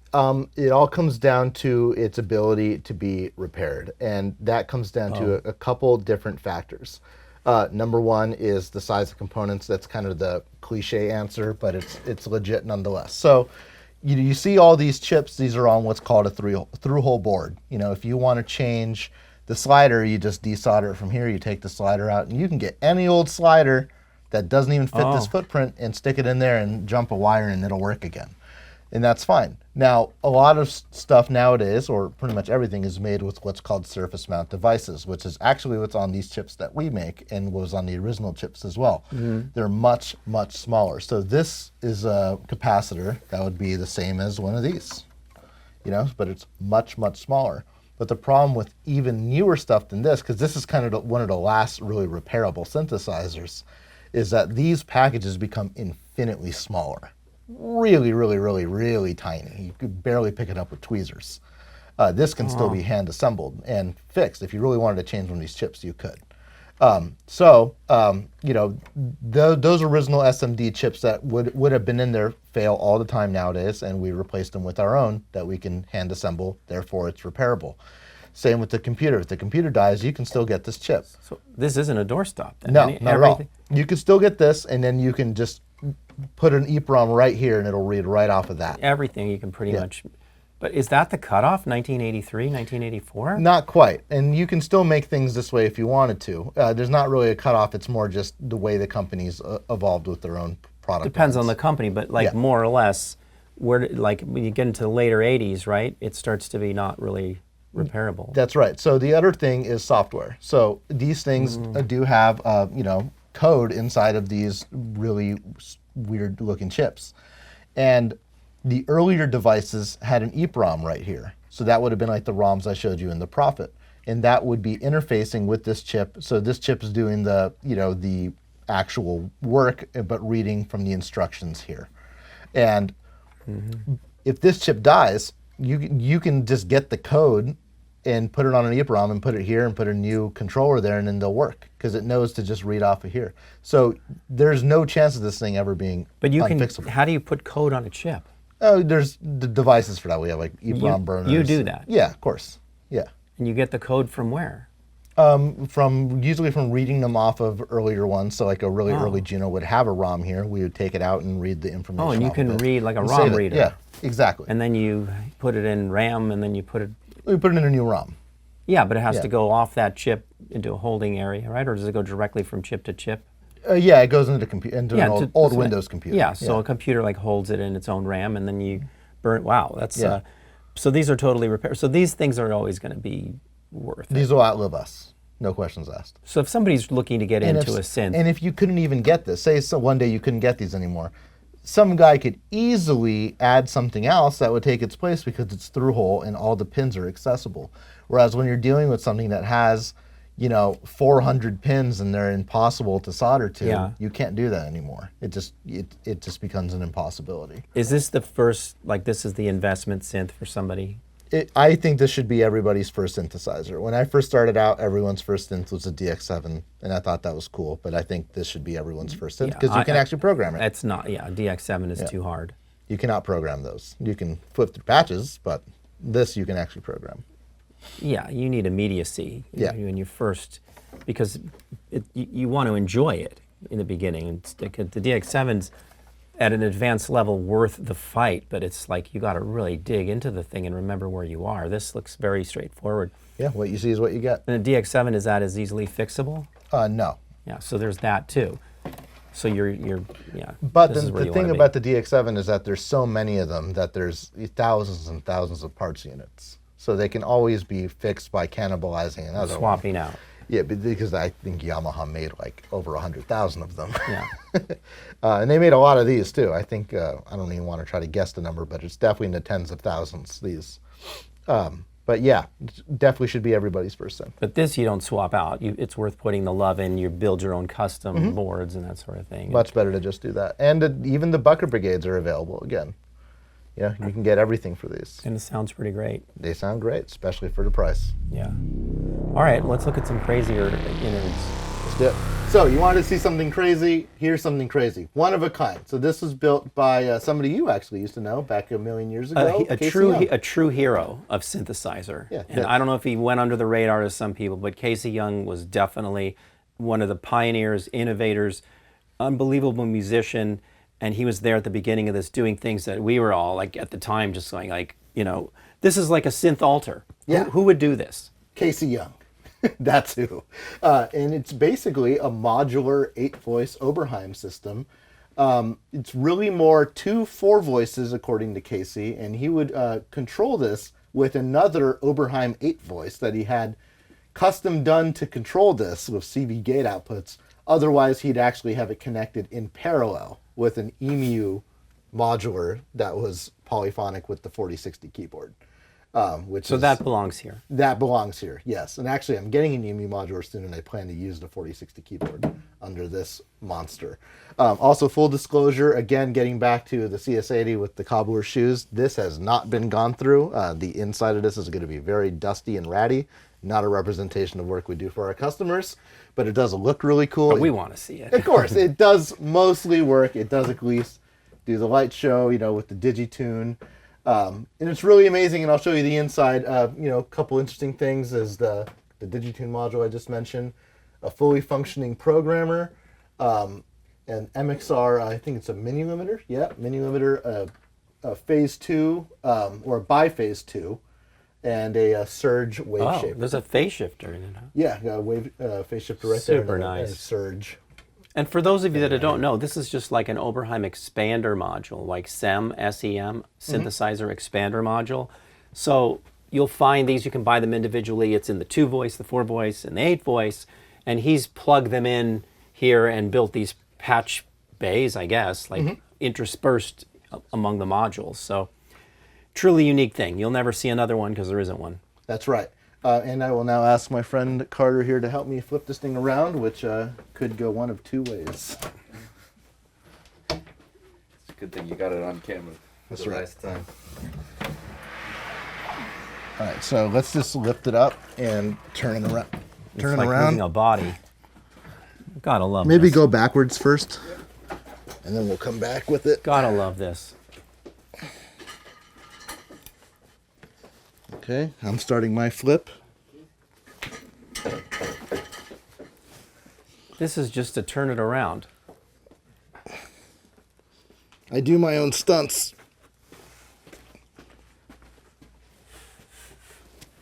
Oh my goodness. Okay. And what year are we talking about?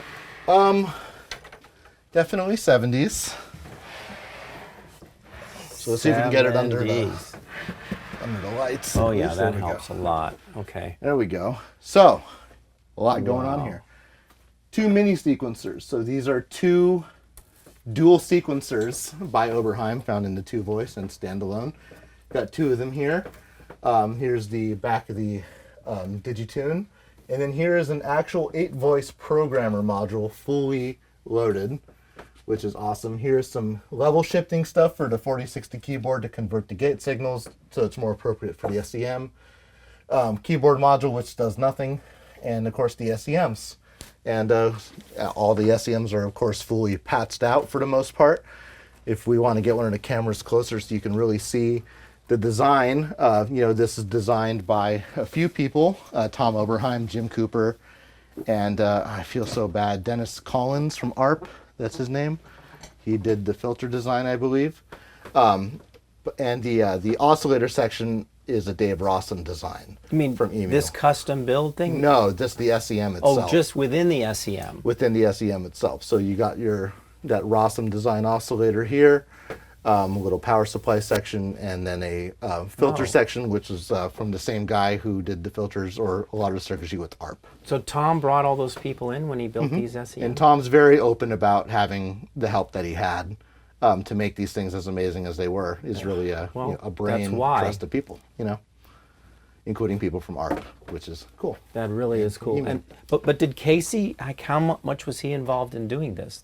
He did pretty much this all himself, except the wood cabinet, so from what he told me, and the channel strips for the screws. Oh, so he's not a wood master craftsman, but he can do everything else. That's just amazing to me. Yeah, he did everything else, including the wiring for better and for worse. There's some solid core wire in some places. Great musician, great programmer, and then he can do this. Yes. That's a one of a kind. And then you have all these patch bays that connect everything together. And then, of course, you have the Well, we need to come back when this is. when it's fully done up, yeah. But just to give you an idea of how a modular system can look in the back, this is definitely kind of a rat's nest example, but it's still really awesome. I love how he has the programmer battery up here.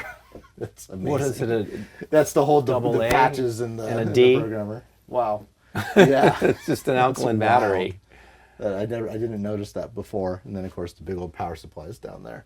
But really an incredible synthesizer. I can't wait for it to work. But yeah, I hope this feeds your interest in something like this. Well, who gets to see this? This is it. You'd have to come here and do that big turn in the parking lot here to get this thing around so we can see the back of it. So I think I'd like to do a little lightning round with you. Okay. And ask you a few questions that are always asked, like what's the fattest synthesizer and what makes the best bass sound, and I wrote down a little list, so maybe we could do a lightning round and see what you come up with. Every time I say ARP 2600, Dante has to take a shot. I'll be blackout drunk. At least I don't have to. All right, let's do it. I've written down 20 questions that I thought I'd like to hear the answer to, and I think you all might like the answer to these questions. They're really basic. I'd like to do a lightning round with you where you don't think about it too much. Oh, great. But you can think about it if you need to. What's the fattest sounding vintage synth? ARP 2600. What vintage synth is the easiest to program? Juno 106. Which vintage synth never breaks? The OB8. What is the most unique sounding vintage synth? The Memory Moog. What vintage synth makes the best bass sounds? The Moog Modular. Okay. What is the best vintage string synth? Selena. Oh, you got that one right away. What vintage synth is the most expressive? CS80, no questions asked. What vintage synth is the most expensive? The Moog Modular. Or an ARP 2500. I think so. Yeah. What vintage synth is the hardest to repair? CS80, Quadra, and yeah, I'm going to go with those two. Those two. What is the best reissue synth? The OBX8 is very well done. It's well done. Okay. What is the most overrated vintage synth? Oh man, that's a tough one. We can skip it and come back. Okay, no. Say it's a PPG Wave. In my opinion, and I'm alone in that opinion. What is the best vintage synth that is not well known? Oh man, I know way too much about this stuff to give quick answers. Best vintage synth that's not well known. I'd probably go with the 100M. It's not the 700 that everyone knows and loves, but it's very capable. It's the best. Yes, I would say it's the best that's under the radar. Over a chroma? Over a chroma. Well, chromas, we can add that to things that are hard to fix. Okay. But it's pretty darn good, not that Yeah, well this is known. a very great synth. What is your desert island vintage synth? My Oberheim 8 voice. Beautiful. What is the best bang for the buck vintage synth? Juno 106. That's coming up a lot. Or a Trident. A Korg Trident as well. Trident. You get a lot of features out of one synthesizer. And it's cheap? Relative to like a Jupiter 8, it's a Jupiter 8's what, 25 grand. A Trident is $6,500 currently. Let's see if you can answer this one. What's your favorite virtual synth? Omnisphere. Oh, you got it right away. What vintage synth would you like to never see again? Quadra. What is your favorite wavetable or FM vintage synth? FM vintage synth. I think the GS1 is really cool. Also the DX1, I suppose. Can you say Synclavier too? Synclavier. What is the cheesiest, in a good way, sounding vintage synth? Cheesy in a good way. Wow. Maybe.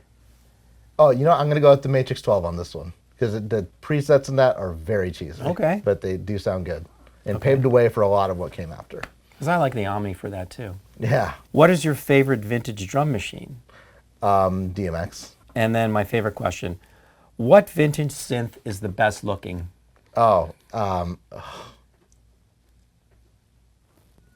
Definitely the Oberheim 8 voice. Okay. It's classy. It's the white tux of synths. So I hope I hit some of the questions that you guys might like to ask Rob. Well, I got to ask you one. Okay, what? What's your favorite synth? My favorite synth is right here, the ARP 2600. And why is that? It's, for me, the easiest to program. It's the easiest to see. And it kicks butt. It sounds great. And it gives me so much flexibility because there's kind of one of every module in it. And it has a handle. And one of my favorite things about it, it has 2 speakers in it. So I don't even need an engineer because I don't plug all this stuff in.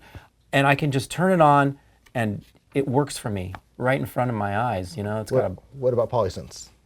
polysynths. I really like the Jupiter 8 and the Prophet. You know, probably Can't go because, yeah, I mean, I've just taken them out so many times and played them with bands, and they're just quick and easy. And especially the Jupiter 8 seems to not break very often. It's pretty rock solid. Desert Island. What's your Desert Island synth? I would just drag the 2600, I guess. You know, I wouldn't be able to play chords, but You got 3 oscillators. You can get close enough. yeah, parallel chords. Yeah. That could work. What else? Let me think. I gotta Feel go free. on this. You don't have to. Okay, good. Just if you needed. I don't want to ask you what synth you really want. Because you know that already. Yes, I do. What do you think is the best looking vintage synth? I mean, it's hard to go wrong. It really is hard. The Moog Modular, I dreamed of it. You know, that's why I got into this. When I was a kid and I heard Switched on Bach in 1968, and I was taking piano lessons, it was like, I'm going to keep taking piano lessons because I really want to know how to play that thing. And I dreamed that it was beautiful to me, and the sounds that came out of it were otherworldly, and so I associate it all with that. It's like the inner beauty, you know. I see the inner beauty and I see the exterior beauty at the same time. Okay, I have 2 more questions for you. Number 1, what is, or what would you say has changed in your life since having a regular tech/friend like me working with you? As far as your professional ability to use your stuff or have your stuff. Well, I have confidence that I'm going to be able to have the instruments that I love available to me. That's the first thing. But what's also changed is just I can talk to you and you understand me. And you understand me in terms of the instruments, but you understand me. We both have a lot of things in common about our life. It's in our personal lives. It's unbelievable to me. I feel completely blessed by the gods that I know you. That's And too sweet.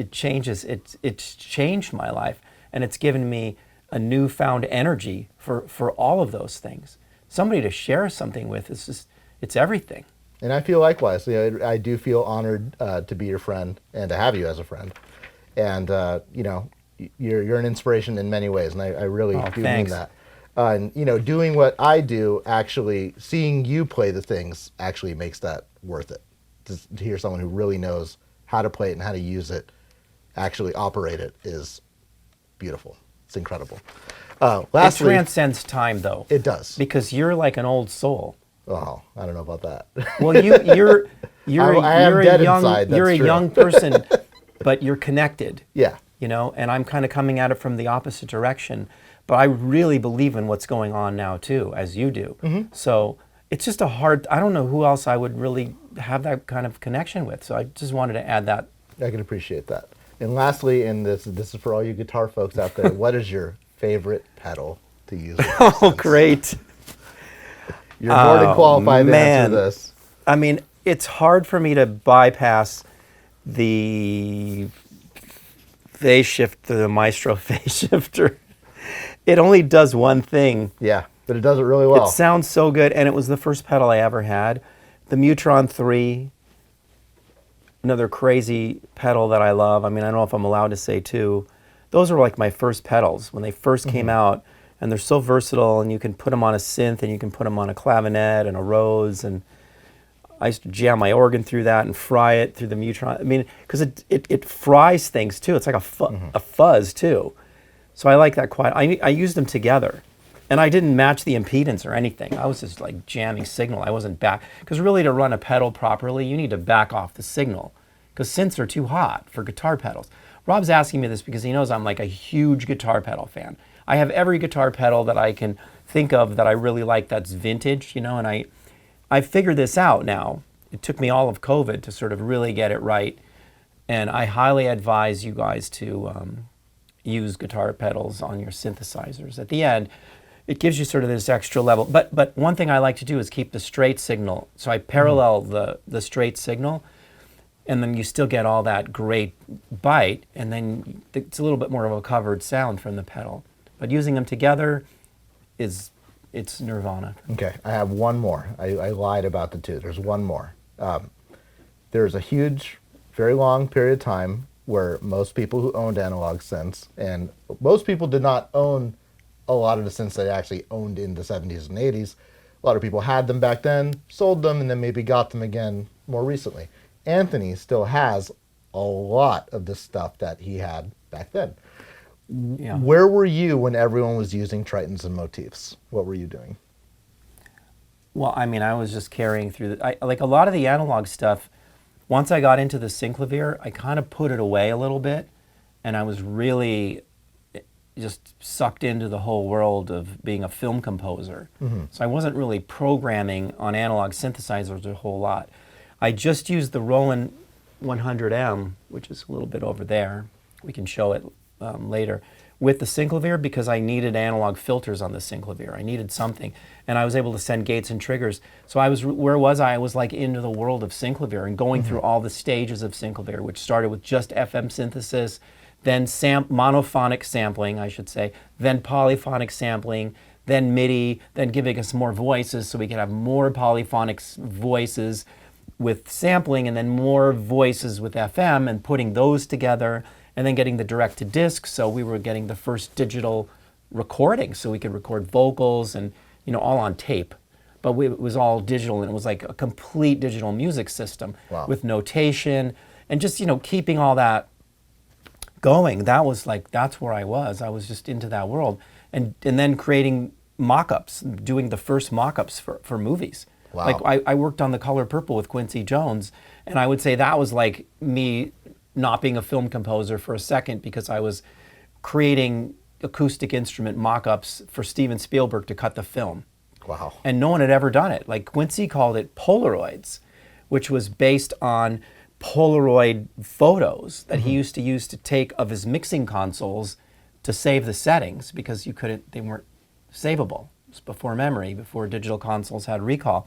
So he called it Polaroiding, you know, like making a mock-up. So I was just so into the synclavier world. And then all of a sudden, I did a job for like an Asian TV commercial, and I broke out the 2600, and I hadn't touched it in like 7 years or something like that.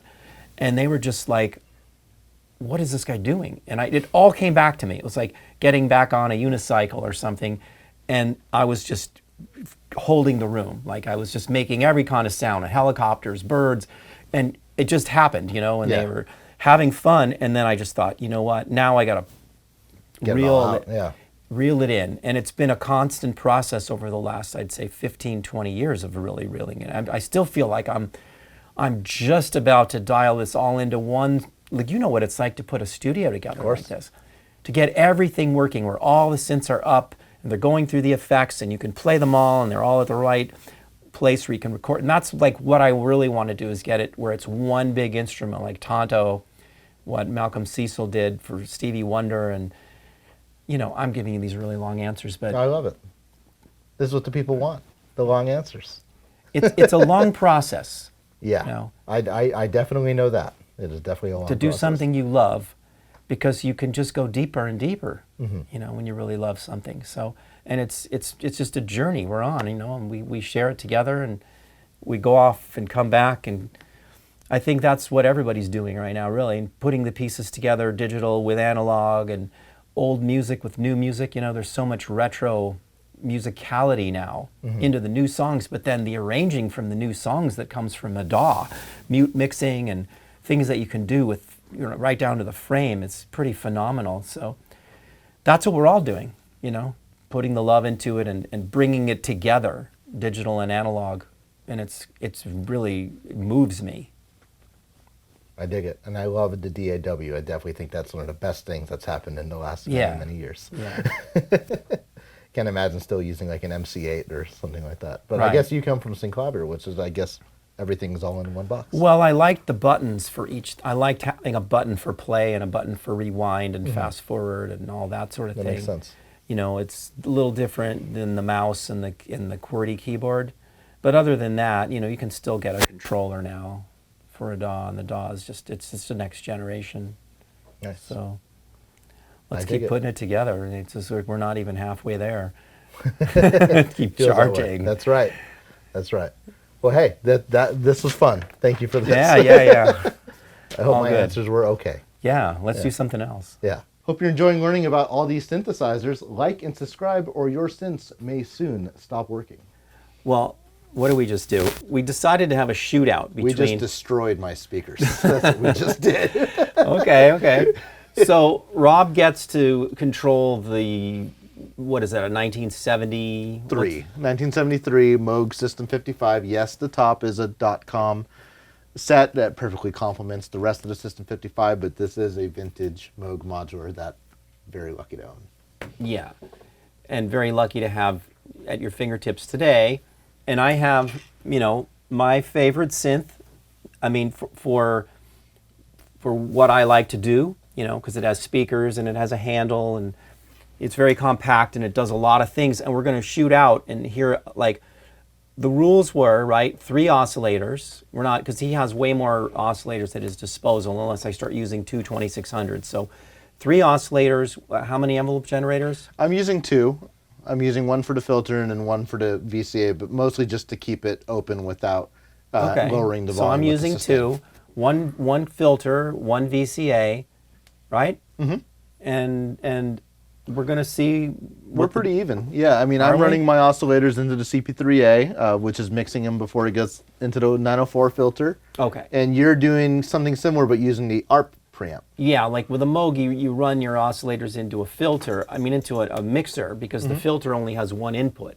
So you have to mix them. But that mixer has great harmonic distortion. Yeah. So what I'm doing is, my filter has a mixer down here. You can see there's 5 inputs. And then I'm taking the filter, which already has that mix, into a preamp and frying it, and then running that into the VCA. So I have the normal filter sound here in the VCA, mixed in with the filter going through this preamp. So I have like a fried signal that I can mix in. And then I added more sine wave, because this oscillator, I'm already using a pulse wave that has some pulse width modulation, but I'm also cranking in more sine wave to get the kind of bass power that this Moog has. I'm also using a little bit of PWM, just using the standalone 921 to modulate the width of 2 of them, and then I'm running a sawtooth for the last one, and then also modulating the filter with the the rectangular wave from oscillator 3 into the filter, just to give it a little bit more life when we sweep the filter. Oh, okay. All right, well, let's see what you got. Oh boy, now I have to play. Let's hear a C. See. Let's hear a C. Note for note.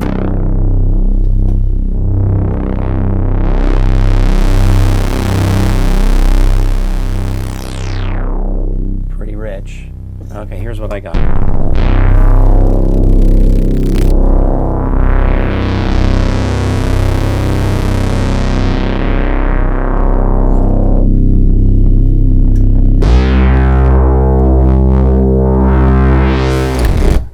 Nice. That's awesome. Not bad for a 12,000. What do these things go for now? That 10, one's 12, about 15. 15. Oh, This boy. would be as much as someone's willing to spend on it. Could be who knows what. Could be right? 50, could be 80, could be 100. Okay, so why don't you just jam out on that, and then I'll do the same thing, and then people can kind of get an A/B comparison. I'll do my best. Different things,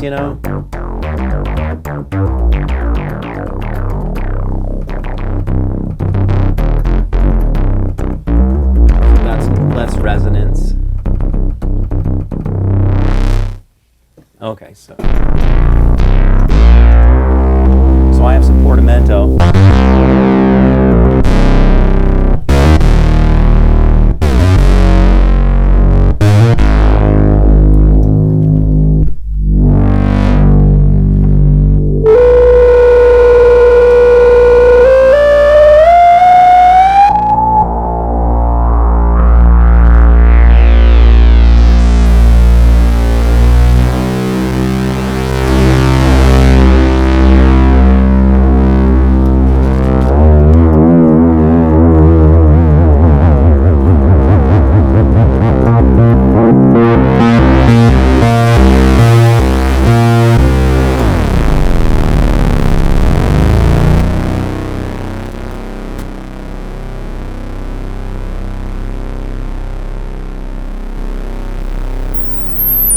There we go.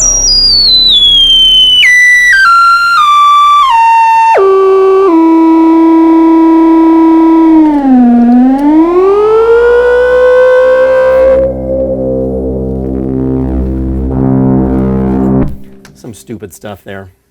This is awesome. R.I.P. headphone users. Yeah, RIP headphone users. There you go. So there you go. I mean, you know, let's hear yours again and just some basic, you know. All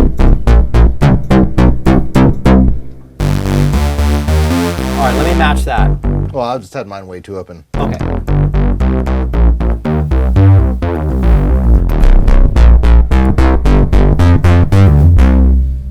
Yours sounds great. It's fried, and I love it. Is you're getting your pan fry after the filter, and I'm getting mine before. Yeah. Now I'll take the pan fry out. And with it.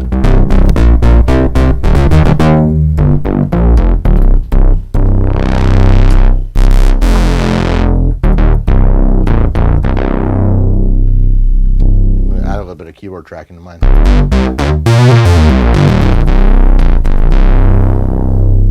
How much keyboard tracking? It's there's no way to attenuate it on this, so it's See, just I have full. control of it, and what I did was I took the keyboard control voltage and it comes out inverted, so then I flipped it around again, and then I put half.